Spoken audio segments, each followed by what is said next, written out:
नमस्कार, मी प्रवचनकार नलिनी दामले। माझा चॅनल लाईक करा, सबस्क्राईब करा, बेल आयकॉन क्लिक करा आणि तुम्हाला जे ह्याच्यातलं काय माहिती असेल जास्तीतलं ते तिथे नमूद करा आणि तुमच्या कॉमेंट्स काय असतील त्या कॉमेंट्स बॉक्समध्ये टाका आणि जरूर टाका। आता हा व्हिडिओ छोटासाच आहे। परवाच्या दिवशी आम्ही 3-4 दिवस प्रवास करीत असताना गोंदवल्याला गेलो। गोंदवले अतिशय सुंदर, रमणीय आणि धार्मिक वृत्तीचं पवित्र असं तीर्थक्षेत्र आहे। मनापासून खूप दिवस जायचं होतं आणि तो योग अगदी रामनवमीच्या आधीच जुळून आला। आता याप्रमाणे 10 दिवस आम्ही फिरत होतो, पण प्रत्यक्ष मूळ प्रवास किती आहे तर ठाण्यापासून गोंदवल्यापर्यंत आणि गोंदवल्यापासून पुन्हा ठाण्यापर्यंत फक्त 940 किलोमीटर एवढाच प्रवास आहे। 3 दिवस आम्ही म्हणजे प्रवास करत होतो, पण मूळ प्रवास तेवढाच आहे। आता चाललो आहेत आम्ही 10 दिवस कुठं आता वाटेत जात असताना मला काय काय महत्त्वाची ठिकाणं दिसली ती बघा। समर्थ रामदास स्वामींचं सज्जनगड, पंढरपूर, एक पुस्तकांचे घर असा बोर्ड होता। त्याचं नाव त्या गावाचं तो भिलारी गाव हे पुस्तकांचं माहेरघर, पुस्तकांचं गाव असं तिथे लिहिलं आहे। थोडे पुढे गेलो तर त्या ठिकाणी दांडेघर आमच्या ड्रायव्हरला माहिती होतं। त्याने आम्हाला जिन्याने पुष्कळचं खाली उतरवलं। माझं वय जरी जास्त असलं तरी मी दांडे धरून बार धरून खाली उतरवतो। तिथे केदारेश्वराचं म्हणजे दांडेकराच्या तिथे केदारेश्वराचं मंदिर आहे, केदारेश्वर। आणि त्या ठिकाणी गंमत अशी की पिंडीच्या खालून पाणी येतं आणि ते पाणी शंकराच्या पिंडीवरती घालायचं असं तिथे शास्त्र आहे। ते कोणतं गाव आहे? दांडेघर, तिथे हे येतं। त्याच्यानंतर वरती आलात की त्या ठिकाणी कोणतं घर आहे दांडेकरांचे, ते कालभैरवाचं आहे। 3 देव्या आहेत, महाकाली, महालक्ष्मी, महासरस्वती आणि अत्यंत पावन होणाऱ्या पवित्र, शुद्ध आणि सगळ्यांना आनंद देणाऱ्या असे सुंदर तिथे मंदिर, प्रेक्षणीय आणि अतिशय चांगलं असं ते मंदिर आम्ही पाहिलं। त्याच्यानंतर त्या ठिकाणी कालभैरवाचं सुद्धा मंदिर आहे आणि समर्थ रामदास स्वामींचं सुद्धा तिथे मूळ ठिकाण आहे असं म्हटलं जातं। त्याच्यानंतर पुढे आम्ही चाललो आहे, गाव लागले, सगळं झालं। केदारेश्वर आणि कालभैरव आणि महाकाली, महालक्ष्मी अत्यंत पवित्र, पावन आणि आपल्या जे आपण काय मनात म्हणू ते खरं होणारं, पावन होणारं, आपल्याला चांगला आशीर्वाद देणारं असं ते ठिकाण मंदिराचं आहे। मंदिर अतिशय स्वच्छ, शुद्ध, पवित्र आणि तुमच्या मनोकामना पूर्ण करणाऱ्या असं म्हटलं जातं। आता त्याच्यापुढे आम्ही गोंदवलेला चाललेलो आहोत। गोंदवलेला गेल्यानंतर तिथे आम्ही पोचलो। पहिल्यांदाच मी गोंदवलेला गेलेली आहे, म्हणजे मला माहिती नव्हतं। गोंदवले ऐकून माहिती होतं, पण ठिकाण मी पाहिलेलं नव्हतं। तिथे पोचल्यानंतर आम्हाला तिथे एक गृहस्थ भेटले आणि ते गृहस्थ म्हणजे ते आमचे इनामदार। ते 10 दिवस उत्सवाला तिथे जातात, ते ठाण्यालाच असतात। त्यांचा मी नंबर पण घेऊन ठेवला आहे। त्यांनी आम्हाला सगळी माहिती सांगितली। त्याच्यानंतर अतिशय शुद्ध, स्वच्छता, टापटीप आणि प्रसन्न आणि खूप मोठा परिसर असं म्हणजे मनात वाटत होतं की आता इथेच राहावं, इतकं अप्रतिम आणि सुंदर। तिथे आम्ही पोचलो, चपला काढल्या आणि सगळीकडे फिरायला सुरुवात केली। पहिल्यांदा आम्ही गोंदवलेकर महाराजांची समाधी पाहिली, समाधीला नमस्कार केला।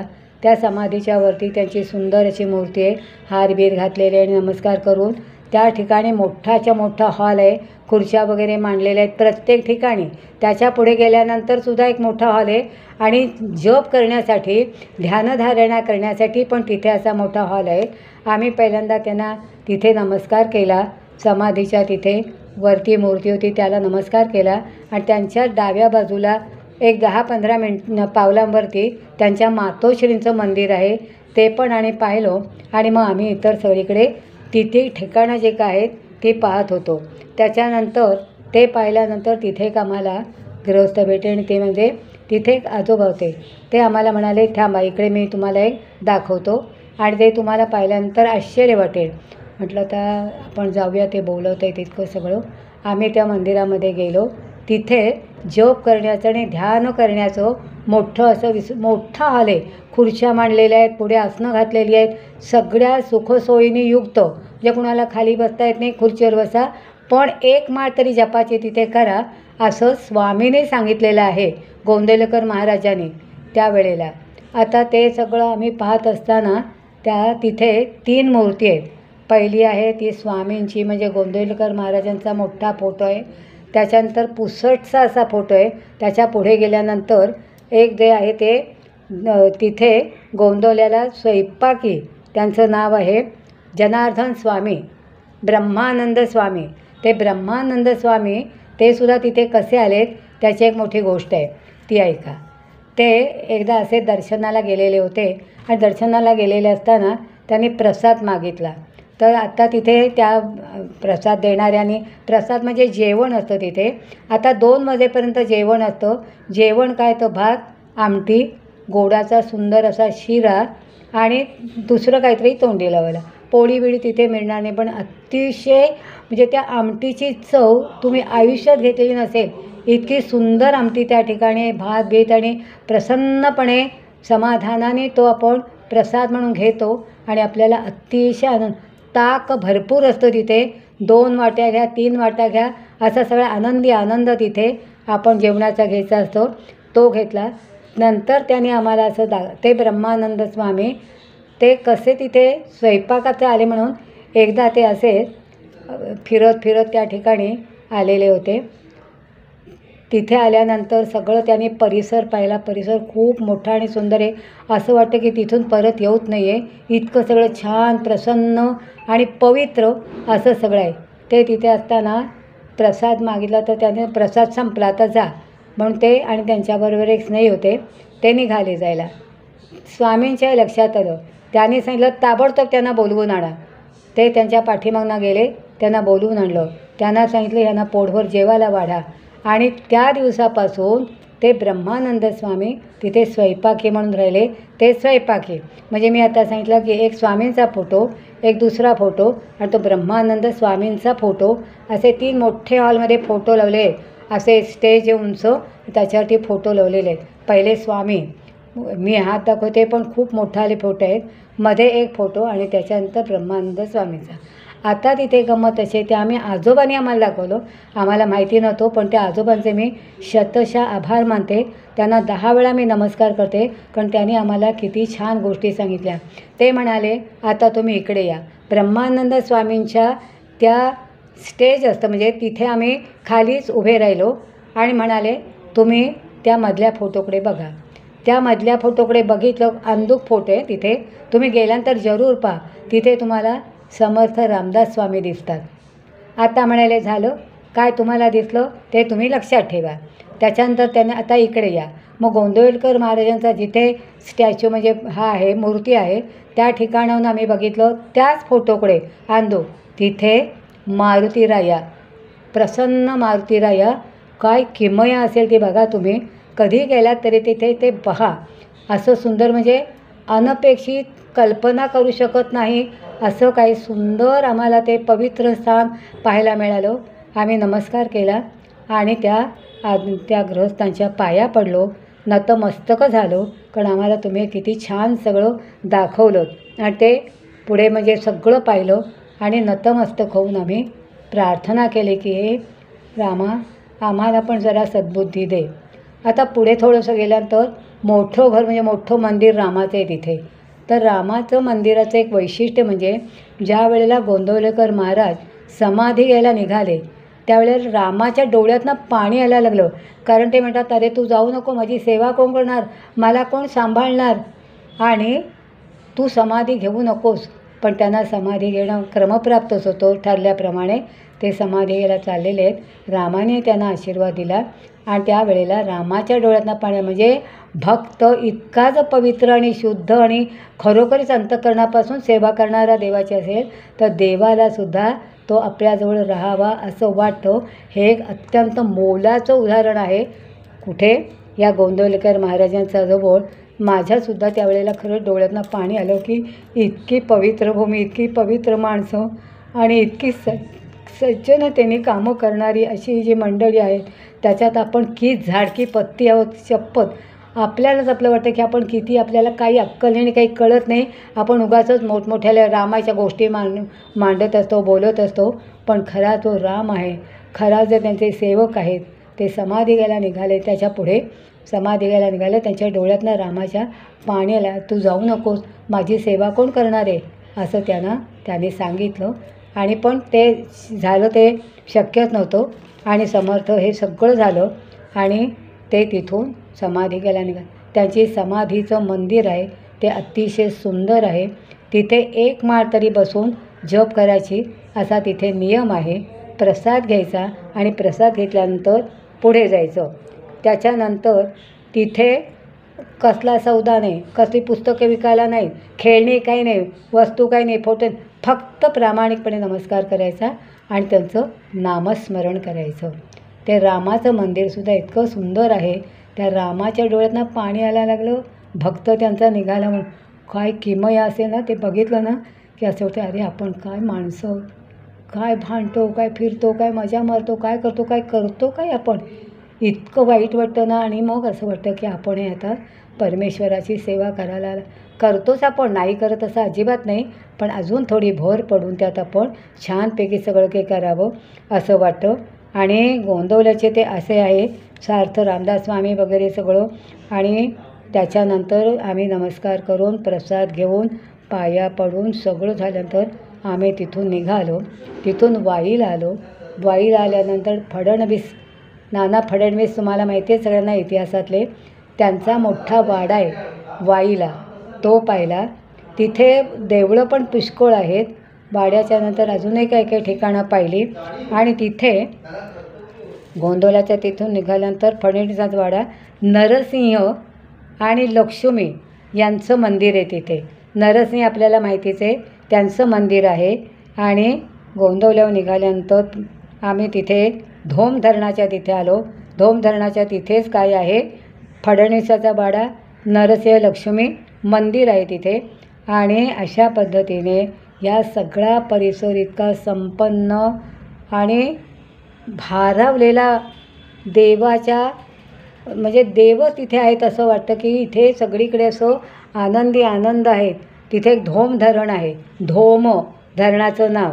आणि ते ढोल्या गणपती आहे वाईला, शंकराचं मंदिर आहे. आणि पुढे गेल्यानंतर ही सगळी देवळं पाहून, म्हणजे देवळाचं किती वैशिष्ट्य आहे. आता आपण म्हटलो ना की नरसिंहाची गोष्ट आपल्याला सगळ्यांना माहिती आहे, ते लक्ष्मीनारायण आणि नरसिंहाचं देऊळ आहे. आणि असा सगळा परिसर जर आपण पाहिला तर असं वाटतं की नुसतं देवळाचं नमस्कार करण्यापेक्षा, आणि आम्हाला खरोखर त्या आजोबांची गंमत वाटते की त्यांनी कुणाला बाकी नाही सांगितलं, पण त्यांनी आम्हाला बोलावलं आणि सांगितलं की हे बघा इथे असं आहे. आणि गोंदवलकर माझ्या तिथे सेवेला ते जातात. तसंच आपल्या इथे ठाण्याला, म्हणजे आमची ओळख झाली 2 लोकांजवळ. ते एक इनामदार म्हणून होते, त्यांचं नाव होतं गोंदवलेकर महाराजांच्या तिथे सेवेला येतात, त्यांचं नाव कैलास इनामदार. ते 10 दिवस तिथे उत्सवाला सेवेला येतात. ते म्हणाले, मला ना तुम्हाला कुठेतरी बघितल्यासारखं वाटते, तुम्ही प्रवचनं वगैरे करता का? मग म्हटलं कोपनेश्वराच्या. हां, म्हणजे तिथे तुम्हाला मी बघितलेलं आहे परत. मग आमची एवढी मैत्री झाली. आणि ते इथे मुलुंडच्या इथे राहतात, त्यांच्या मिसेस आहेत, त्या गीतेवरती प्रवचनं करतात. सगळेच पुढे आम्हाला भेटले, ते धार्मिक आणि भाविक लोक. त्यामुळे कसं मन भरून आलं. आणि मग आमची मैत्री झाली, फोन नंबर घेतले. आणि मग आता ते 10 दिवस जेव्हा तिथे सेवेला जातात तेव्हा आम्ही पण सांगितलं, आम्हीला पण तुमच्याबरोबर येऊ सेवा करायला. काय सेवा असेल ते इथून किंवा तिथून ती आम्हाला सांगा. आणि अशा पद्धतीने मला अनेक जणांनी सांगितलं की हे वर्णन तू सांग, वाटेत काय दिसलं. आता रस्त्यांचा विचार करायला गेलो तर आधी उतरण, आणि आपण उतरत असताना वर पाहिलं तर कितीतरी उंच असा डोंगर आकाशाला टेकेलाचा, आणि तिथून आपल्याला पलीकडे जायचं आहे. बापरे, आम्हाला ते भीती वाटली. पण गंमत अशी की जसं आपण वळणं घेत ते रस्त्याने जातो तसा तो डोंगर आपल्या जवळ येऊन खाली आल्याचं वाटतं. कारण इतके आपण वर जातो, काही भीती नाही, काही नाही, सरळपणे आपण मार्गाने जातो, सरळ मार्गाने येतो. ही परमेश्वराची कृपा आहे. चढण आहे, खाली दऱ्या आहेत, सगळे काही रस्त्यांचे प्रकार आहेत, पण काही कुणाला कधीही त्रास होत नाही किंवा काही कुणाचं वाईट होत नाही. आणि अशा पद्धतीने गोंदवलेला तुम्ही सगळेजण गोंदवलेला गेलेले असाल, माझ्यापेक्षा अधिक माहिती तुम्हाला असेल तर हे सगळं लक्षात घ्या. आणि गंमत म्हणजे रामनवमीच्या आधीच 2 दिवस आम्ही गोंदवलेला जाऊन आलो. हे त्यातले त्यात भाग्य. म्हणजे देवाची सेवा करायला कशी मिळावी हे सुद्धा भाग्यच असतं खरं म्हणजे बघायला गेलं तर. आणि धोमधरणापासून पुढे आता निघू. धोमधरणापासून निघालो. त्याच्यानंतर मग पुन्हा आम्ही वाईला आलो. वाईला आल्यानंतर सातारा, संपूर्ण सातारा पार करायला लागतो. वाई, सातारा सगळीकडे. आणि मग नंतर आम्ही पुन्हा महाबळेश्वरला परमेश्वराचा, गोंदवलेकर महाराजांचा, श्रीरामाचा आशीर्वाद घेऊन तिथून निघालो. आणि श्रोते हो, तुम्ही कधी गेलात ना तर हे सगळं पहा. आता मी सांगितले, मी माझ्या प्रवचन मी करते कोपनेश्वराच्या देवळात. त्या दिवशी ज्या बाई कीर्तन करीत होत्या त्यांना मी सांगितलं मला 5 मिनटं जरा बोला. त्यामुळे 5 मिनटं काय 10 मिनटं घ्या, अर्धा तास बोललात तरी चालेल, कारण त्यांना माहिती आहे. मग मी त्यांना सगळे वर्णन करून सांगितल्यानंतर सगळ्यांना अवाक झाले ते. आणि ते म्हणाले, अरे आम्ही हे पाहिलंच नाही, आम्हाला कोणी सांगितलंच नाही. त्या मूर्तींचं तर इतकं चमत्कार आहे, म्हणजे आम्हालासुद्धा आश्चर्य वाटलं की एका ह्याच्यातनं मारुती दिसतो आहे, दुसऱ्या बाजूने बघितलं समर्थ रामदास स्वामी, दाढी बिणी ते सगळे मात्र एकदम जसा फोटो पुस्तकात तसा. आणि खरंच कौतुकास्पद ते काय आहे किंवा हे माहीत नाही, पण हे सगळं आम्ही पाहिलो. जप केला, स्वामींच्या पाया पडलो. त्या समाधी आहे तिथे, आईंच्या पाया पडलो. त्यांची आई मातोश्री, तिचा फोटे प्रसाद वगैरे मी घेऊन तिथून नतमस्तक होऊन, परमेश्वरा आमच्यावरती नीट कृपा ठेव आणि आमच्या हातून श्रीराम जय राम जय जय राम हा पुष्कळ जप तुम्ही आमच्याकडून करून घ्या, अशी आम्ही त्या महाराजांना, गोंदवलेकर महाराजांना प्रार्थना केली, नमस्कार केला, डोकं टेकलो. चुकलो असलो काही तर आम्हाला क्षमा करा सांगितलं. आणि आम्ही तिथून निघालो आणि महाबळेश्वरला पुन्हा परत यायला निघालो. असं हे वाटेत आनंदी आनंद. सगळा रस्ता किती कठीण असला तरी काही काही ठिकाणी एवढा चिंचोळा रस्ता, एक गाडी जाते तर दुसरी गाडी कशी जाते लिहिलेलं असतं तिथे, रस्ता चिंचोळा आहे नीटचा वगैरे ते सगळं. पण एकही ड्रायव्हर काही गंमत करत नाही, गाडी जोरात चालत नाही. सगळे कसे छान आनंदी आनंद, टेन्शन किंवा असं भीती अजिबात नाही. असा तो पार बोरपर्यंत जाऊन पुन्हा खाली येऊन गोंदवल्याला आम्ही जाऊन पोचलो. सगळं काही नीट पाहिलं आणि पुन्हा आम्ही आमच्या ज्या ठिकाणी उतरलो होतो तिथे परत आलो, म्हणजे महाबळेश्वरला. आणि अशा पद्धतीने वाई, महाबळेश्वर सगळं काही करून आम्हाला परमेश्वराने पुन्हा ठाण्याला परत आणलं. आणि आज मी माझ्या घरामध्ये माझ्या अनेक मैत्रिणींनी सांगितलं, मी देवळातही सांगितलं, ते म्हणाले तू व्हिडिओ करून सगळ्यांना पाठव गं, म्हणजे जर कुणी गेलं तर त्यांना पण काय पाहायचं ते कळेल ना. म्हटलं अर्थात मी करते ना, कारण मी व्हिडिओ माझे 124 व्हिडिओ आहेत यूट्यूबवरती, त्यात हा एक होईल. मी व्हिडिओ केला आहे, आत्ता हा करते. फार सुंदर झालेला नाही आहे, पण जसं आठवेल तसं मी सांगत गेलेली आहे.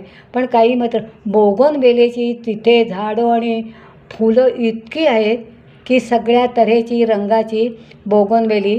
चेऱ्या आहेत, पण चेऱ्यांना ह्या वेळेला एवढा रस नाही आहे. कलिंगण वगैरे सगळ्या भाज्या, सगळं काही सुखवस्तू समाधानी आहे. आणि असं हे आम्ही गेलेलं गोंदवलं गाव.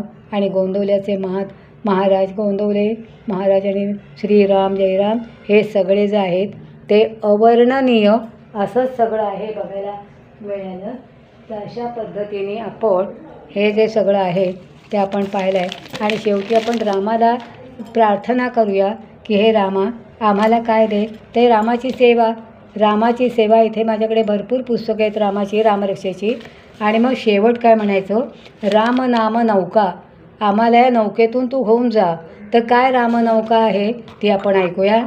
ही राम नाम नौका भवसागरी तराया, ही राम नाम नौका भवसागरी तराया, मदमोह लोभ सुसरी, मदमोह लोभ सुसरी, किती डंखिती विषारी, ते दुःख शांत वाया, मांत्रिक राम राया, ते दुःख शांत वाया, मांत्रिक राम राया. सुटले अफाट वारे, सुटले अफाट वारे, मन तारू त्यात बिथरे, मन तारू त्यात बिथरे, त्या वादळातून या, त्या वादळातून या, नेईल राम राया, नेईल राम राया. ही राम नाम नौका, ही राम नाम नौका, भवसागरी तराया. भ्रमभोवऱ्यात अडली, भ्रमभोवऱ्यात अडली, नौका परीन बुडली, नौका परीन बुडली. धरुनी सुकाणू हाती, बसलेत राम राया, धरुनी सुकाणू हाती. आपल्याला नेण्यासाठी कोण बसलेत? रामराया बसलेत. धरुनी सुकाणू हाती, बसलेत राम राया. ही राम नाम नौका, भवसागरी तराया. आम्ही सर्वही प्रवासी, आम्ही सर्वही प्रवासी, जाणार दूर देशी, जाणार दूर देशी. तो मार्ग दाखवाया, तो मार्ग दाखवाया, अधिकारी राम राया, अधिकारी राम राया. ही राम नाम नौका, ही राम नाम नौका, भवसागरी तराया, भवसागरी तराया, भवसागरी तराया. श्रीराम जय राम जय जय राम, श्रीराम जय राम जय जय राम, श्रीराम जय राम जय जय राम. आपदानमहर्तारं दातारं सर्वसंपदां, लोकाभिराम श्रीराम. भूयो भूयो नमाम्यहं, भूयो भूयो नमामः. श्रीराम लक्ष्मण जानकी जय बोला हनुमान की, श्रीराम लक्ष्मण जानकी जय बोला हनुमान की, हनुमान की जय. मनोजवं मारुततुल्यवेगं, जितेन्द्रियं बुद्धिमतां वरिष्ठं, वातात्मजं वानरयूथमुख्यं, श्रीरामदूतं शरणं प्रपदे, श्रीरामदूतं शरणं प्रपदे. ओम श्रीराम जय राम, श्रीराम जय राम जय जय राम, श्रीराम.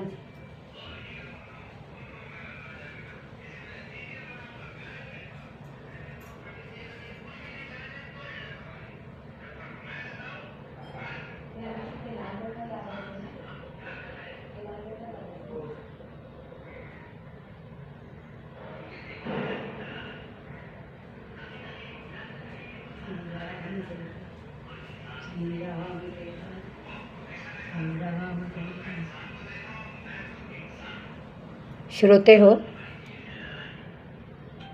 गहीवरून आल्यामुळे थोडं आम्ही थांबले होते.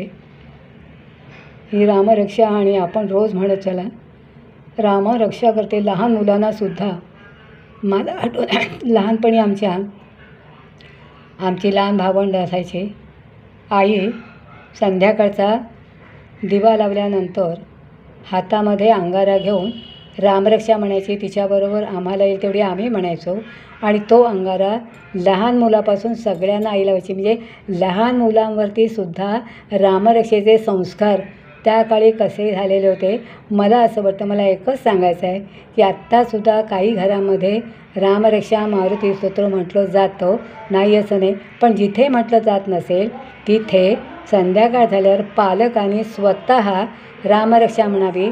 रामरक्षेची पुस्तकं नसतील तर आणावी. अतिशय सुंदर अर्थासहित रामरक्षेची पुस्तकं आहेत आणि ती आपल्या मुलांना आपण म्हणावं आणि त्यांना म्हणायला सांगावं. पहिलं श्रीराम जय राम जय जय राम म्हणावं, त्यांना सांगावं. त्यांची 8-15 दिवसात रामरक्षा पाठ होईल. कारण आमचा अनुभव आहे, आमची मुलं लहानपणी 4 वर्षाची असताना रामरक्षा म्हणायला लागलेली होती. कारण संस्कार. संध्याकाळ झाले, देवाजवळ दिवा लावला की रामरक्षा मारुती स्तोत्र हे झालंच पाहिजे आणि त्याच्यानंतर मग जेवायला. हे आपल्या रामरक्षा ही प्रत्येक जर तुम्ही मला रामरक्षेचा प्रत्येक कडव्याचा अर्थ पण सांगायचा आहे, पण तुम्ही कॉमेंट्स काहीच पाठवत नाही. तुम्हाला हवे असले तर मी तो सगळा अर्थ तुम्हाला परिपूर्ण सांगेन. आणि हे आत्ता हे तुम्ही ऐकल्यानंतर तुम्ही काय तुम्हाला आवडलं ते कॉमेंट्स करा. आणि कधीही गोंदवलेला गेलात तरी अजूनसुद्धा तुम्हाला काही जर चांगलं मिळालं बघायला किंवा मी नाही पाहिलं ते तुम्ही मलाही सांगा, अशी मी तुम्हाला विनंती करते. आणि इथे आपला व्हिडिओ समाप्त झालेला आहे असं मी सांगते. आणि या व्हिडिओच्या कॉमेंट्स काय असेल सबस्क्राईब करायला मात्र विसरू नका. आणि खूप सगळ्यांना तुमच्या मित्रमंडळींनासुद्धा हा व्हिडिओ पाठवा अशी मी तुम्हाला नम्र विनंती करते. आणि इथे आपला व्हिडिओ संपला आहे अशी मी प्रार्थना करते. नमस्कार.